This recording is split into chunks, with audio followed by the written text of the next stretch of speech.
बाबा Garena Hasanpur में होली खेले, बाबा Garena Hasanpur में होली खेले।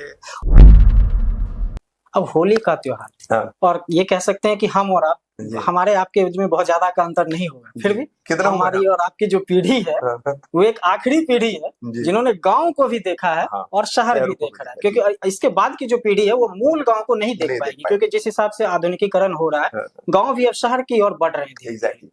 तो जयसिंह राठौर कभी गाँव में फगुआ हुआ गाए हैं? बहुत बहुत गांव में बहुत हम लोग होली बहुत खेले हैं। गांव की होलियां आज भी याद आती हैं, जब माँ दादी हम, क्योंकि उस समय गांव में क्या ना था, हमारे यहाँ बिजली बत्तियां नहीं थी, संसाधन कम थे। और अब ये मत समझ लीजिए कि मैं आदिम जमाना गए। नहीं बिल्कुल, मैं तो मैंने पहले ही कहा कि हमारी और आपकी जो पीढ़ी है वो अंतिम पीढ़ी रही है, तो जो गांव को मूल गांव को देखा है, जो तो हम लोग देखते थे कि बहुत टोले मोहल्ले से सब बहुत सारे लोग आ जाते थे, अगल बगल के लोग, विभिन्न विभिन्न जाति के लोग। अब मतलब वहां ये जो दिखाया जाता है ना फिल्मों में कि ऊंच नीच, छोटी जाति बड़ी जाति, ऐसा कुछ नहीं है।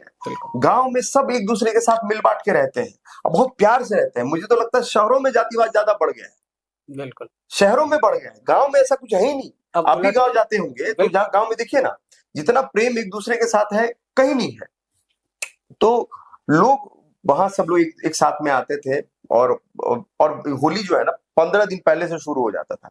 रोज शाम को जो है चलता था, बाबा हरिहर नाथ। तो 2 लाइन सुना दीजिए हमारे दर्शकों के लिए, हो जाए होली का त्योहार। मुझे गाना नहीं आता है, मुझे, क्योंकि मेरी आवाज वैसी नहीं है और वो मेरा क्षेत्र नहीं है, तो मुझे नहीं लगता कि मुझे वो काम करना चाहिए जो मेरे समझ के परे है, और उससे माँ सरस्वती का अपमान होता है। देखिए, आपने बहुत गंभीर और गूढ़ बातें कही है कि जो जिस क्षेत्र में हो उस क्षेत्र के काम को बेहतर समझना चाहिए। और वर्तमान राजनीति में वो देखने को कम मिलता है, इसलिए मैंने आपसे ये बातें कही। तो करने को इंसान कुछ भी कर सकता है, लेकिन जिस राग से लोगों को गाना चाहिए, क्योंकि ये बड़ा राग है। मैं इस पे एक छोटा सा आपको कहानी भी सुनाऊंगा कि मीराबाई जो थी, और मीराबाई के जो गुरु थे वो थे, पता कौन? मीराबाई के गुरु थे रविदास जी।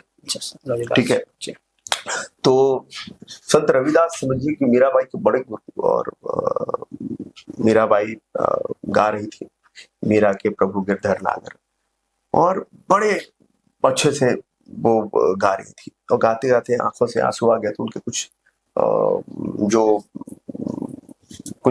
क्या को मुखरा उखरा या कुछ सुर उर लाए जो है ऊपर नीचे हो गया। तो उन्होंने अपने गुरुजी से क्षमा मांगा, कहा कि गुरुजी मैं राग में नहीं गा पाई, तो मेरी आवाज शायद कृष्ण तक नहीं पहुंची है। तो गुरुजी ने कहा कि मीरा, मैं आपको एक बात बताऊं, राग में तो सब गाते हैं, आपने अनुराग में गाया।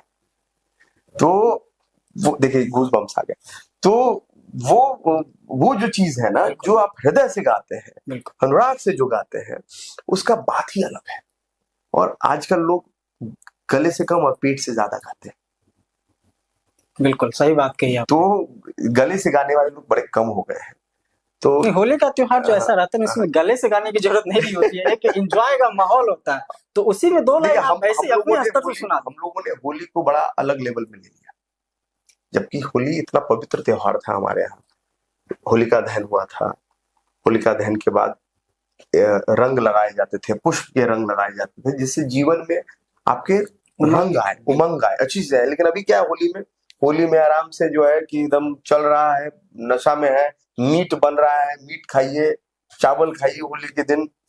आप समझिए कि वो आपके यहाँ एक देवता का त्योहार है, भगवान कृष्ण द्वारा शुरू किया चीज है। अब उसमें मांस मछली भक्षण कर बात कहिएगा तो फिर कुछ लोग हैं जो नाराज हो जाएंगे। नहीं, नाराज क्यों होंगे? मैं आपको, अब जैसे आप जिस धर्म से हैं उस धर्म को भी समझिए। नहीं तो सनातन बहुत विस्तारित धर्म है ना, इसमें तो हर तरह की प्रक्रिया है। देखिए, हर तरह की प्रक्रिया है, लेकिन आप ये बताइए कि ये जो चीज जहां से शुरू हुई, कहां से शुरू हुई? बरसाने से शुरू हुई, वृंदावन के शुरू हुई, वहां से बढ़ते बढ़ते यहां तक आई है। तो भगवान कृष्ण को कोई चाह के भी जो है ना मांस का भोग नहीं लगाता है, लेकिन हाँ, भगवान शिव को मांस का भोग लगता है।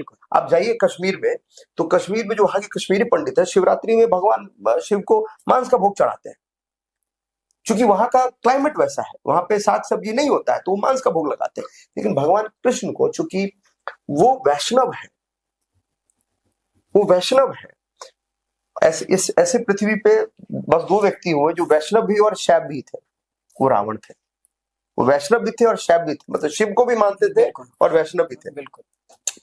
और राम, वो भी वैष्णव थे और शैव थे, शिव को मानते थे। तो ये दोनों बड़े एक अलग ये इस पे जाएंगे तो बहुत लंबी चर्चा हो जाएगी, इस पे किसी और दिन बैठ के तो मैं वही बता रहा हूँ कि हमारा जो धर्म है ना, धीरे धीरे हम लोग अपने धर्म का नाश करने लगे।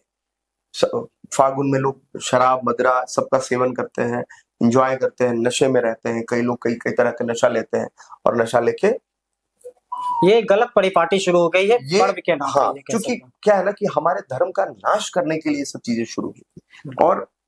और आप जाके देखिए ना गांव में यार और भी जगह क्षेत्र में, ये नाली में लोग पड़े हुए हैं, कीचड़ लगाए हुए हैं, कहेगा हैप्पी होली। अरे भाई नाली में पड़ा हुआ है आदमी, तू आज के दिन तू है, समझ रहे हैं? आज होली का इतना बड़ा त्योहार, और जिस त्योहार में लोग छुट्टियां मनाने के लिए अपने परिवार के पास आते हैं, उस समय इस तरीके की जो चीजें होती है वो नहीं होनी चाहिए। होली रंगों की होली है, फूलों की होली है। एक दूसरे से गले मिलिए, प्रेम करिए, अच्छे पकवान खाइए, और सही मायने में हमारा जो नव वर्ष है अभी से ही शुरू होता है। बिल्कुल। तो अभी से इसकी शुरुआत करिए और अपने जीवन में रंग भरिए। इसीलिए होली का त्योहार है। हर त्योहार का अपना मायने मतलब है, रंग भरने के लिए त्योहार है। तो कहते कलर जो थेरेपी जिसको कहते हैं साइंटिफिक तरीके से, तो कलर थेरेपी से मन प्रसन्नित होता है।